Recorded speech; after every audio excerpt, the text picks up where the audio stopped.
ঢাকা বিশ্ববিদ্যালয়ের মতো একটি শিক্ষা প্রতিষ্ঠানে আয়োজিত কনসার্টে বিনামূল্যে সিগারেট বিতরণের ঘটনা শিক্ষার্থী ও সাধারণ মানুষের মধ্যে গভীর উদ্বেগ সৃষ্টি করেছে। শনিবার কেন্দ্রীয় মাঠে অনুষ্ঠিত কুয়াশার গান কনসার্টে এই ঘটনা ঘটে, যেখানে সহ আয়োজক ছিল ঢাকা বিশ্ববিদ্যালয় কেন্দ্রীয় ছাত্র সংসদ ডাকসু। শিক্ষার্থীদের অভিযোগ, কনসার্টে স্টল বসিয়ে প্রকাশ্যেই ফ্রি সিগারেট বিলি করা হয়।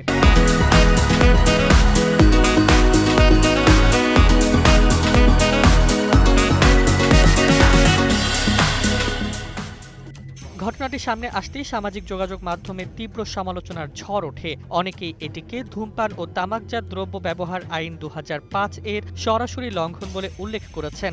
আইন অনুযায়ী শিক্ষা প্রতিষ্ঠানে কিংবা তার আশেপাশে তামাকজাত দ্রব্যের প্রচার, বিতরণ বা বিক্রি সম্পূর্ণ নিষিদ্ধ। তবুও বিশ্ববিদ্যালয় ক্যাম্পাসে এমন ঘটনা ঘটায় ডাকসুর দায়িত্বশীল ভূমিকা নিয়ে প্রশ্ন তুলছেন শিক্ষার্থীরা। এই বিতর্কের কেন্দ্রে চলে এসেছেন ডাকসুর সাহিত্য ও সাংস্কৃতিক সম্পাদক মোসাদ্দিক আলী ইবনে মোহাম্মদ। শিক্ষার্থীদের অভিযোগের মুখে তিনি ফেসবুকে দুঃখ প্রকাশ করে বলেন, কনসার্টের স্পন্সরশিপ বা চুক্তি সংক্রান্ত সিদ্ধান্তে তিনি সরাসরি যুক্ত ছিলেন না। তার দাবি, স্পন্সর প্রতিষ্ঠান এক্সফোর্স কেবল একটি স্মোকিং জোন করার কথা জানিয়েছিল। বিনামূল্যে সিগারেট বিতরণের বিষয়টি তিনি জানতেন না। তবে এই ব্যাখ্যাতেও সন্তুষ্ট নন অনেক শিক্ষার্থী। তাদের মতে, একটি বিশ্ববিদ্যালয় আয়োজনে এমন অব্যবস্থাপনা কোনোভাবেই গ্রহণযোগ্য নয়। বিজয় ৭১ হলের এক শিক্ষার্থী প্রশ্ন তুলেছেন, একদিকে মাদকের বিরুদ্ধে অভিযান, অন্যদিকে প্রকাশ্যে ধূমপানে উৎসাহ, এ কেমন দ্বিচারিতা?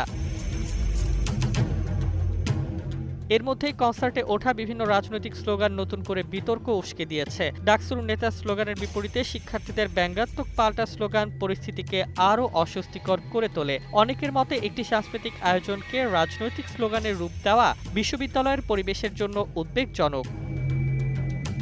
সব মিলিয়ে ডাকসুর এই কনসার্ট শুধু বিনোদনের আয়োজন নয়, বরং দায়িত্ববোধ, আইন মানা এবং ছাত্র সংসদের ভূমিকা নিয়ে নতুন করে গুরুতর প্রশ্নের জন্ম দিয়েছে।